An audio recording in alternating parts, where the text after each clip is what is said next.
Hey my Squidlings, welcome back to another video. So today I am art supply reviewing for you guys the Canson Manga Art Board, as well as the Canson comic book cover sheets.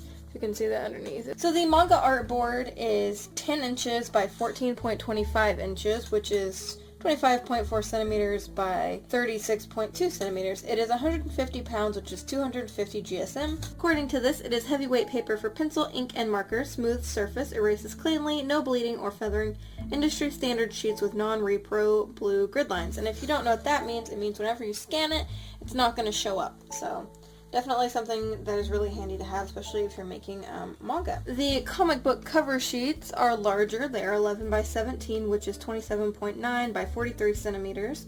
There are 12 sheets in this one. I didn't say it earlier, but there are 15 sheets in the Manga Art Board. So in the comic book cover sheet, there are only 12. This one also says that it is heavyweight paper for pencil, ink, and marker. It has a smooth surface, erases cleanly, no bleeding or feathering, and it also has industry standard sheets with non-repro blue grid lines. So both of these are pretty good for scanning, and they have a smooth texture and stuff. Let's open it up, and you should be able to see the blue grid lines on my camera. Maybe, I'm not really sure. But up at the top here, it has title, issue number, date, and created by, and then it says Manga Art Board. Then there is a fairly large rectangle in the center. Also, there are centimeters and inches around the border, so you can kind of get a feel for how large things are, so you can use measurements and stuff. As far as the weight of the paper goes, it is pretty heavyweight, just as I figured it would be, because it says it's 150 pounds. It is very smooth textured, so let's put it up to the test. Alright, so I've got a few liners here. I have a Pigma Professional Brush Pen, I have a Copic multi-liner, and I have a Staedtler Tri-Plus liner. And I'm just going to do some, probably squiggly lines.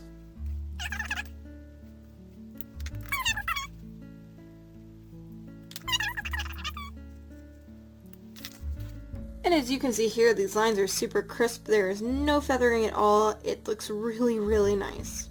So next up is the marker test, and I'm going to be testing a Tombow ABT marker as well as a Copic marker.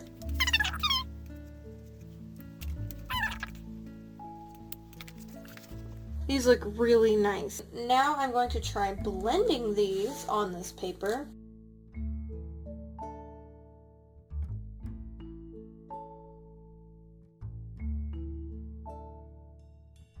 So as far as the Tombow markers go, these actually seem to blend better dark to light than they did light to dark.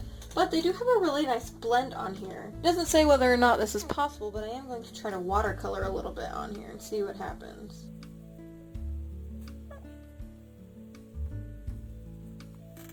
This is really nice and durable. I'm not getting any pilling or anything, so that's really handy. Alright, so next I'm going to blend with the Copics.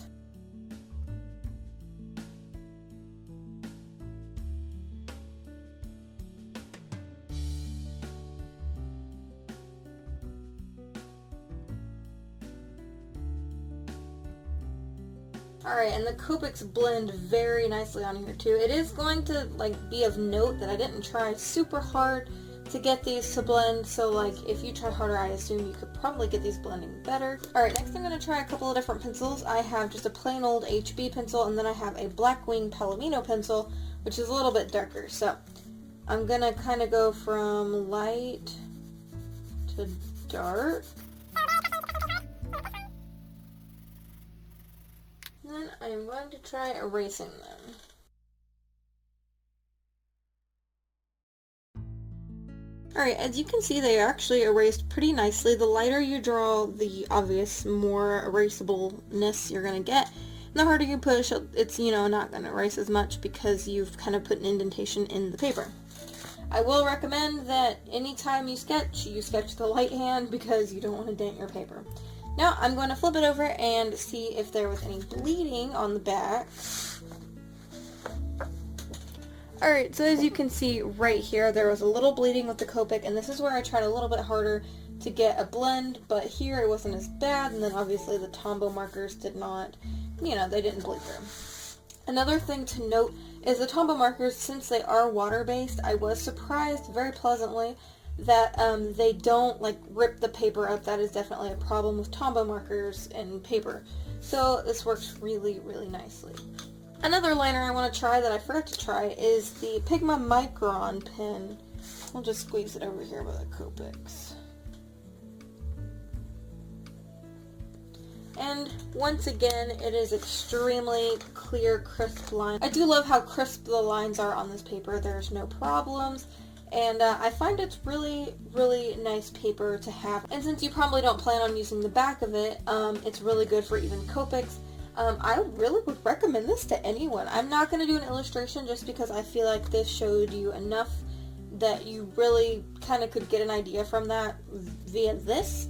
It doesn't really require an illustration, but I do really like this paper, and whenever I start doing manga illustrations, I plan on using this paper to, you know, sketch up my ideas and stuff. So now on to the Canton comic book cover sheet. I'm going to go ahead and say that I'm not going to demo just like I did with the manga board, because it's virtually the same paper, but I am going to show you what it looks like. So it says comic book cover up here. Then it has title, issue number, date, and created by. Alright, these are some super messy outlines, but this says publisher and issue info. And this is where your title goes. Everywhere else on this page is where you can design, you know, your cover photo for your manga or comic book or whatever. And then down here at the very bottom, just says barcode info, you know, for your barcode. And I think this is some really awesome paper if you're trying to get into it, because it gives you all the guidelines and stuff. You know, to get you started. Another thing that I actually just noticed is down here at the bottom. It says all artwork should extend out to the edge of the bleed area, which is this dotted line right here.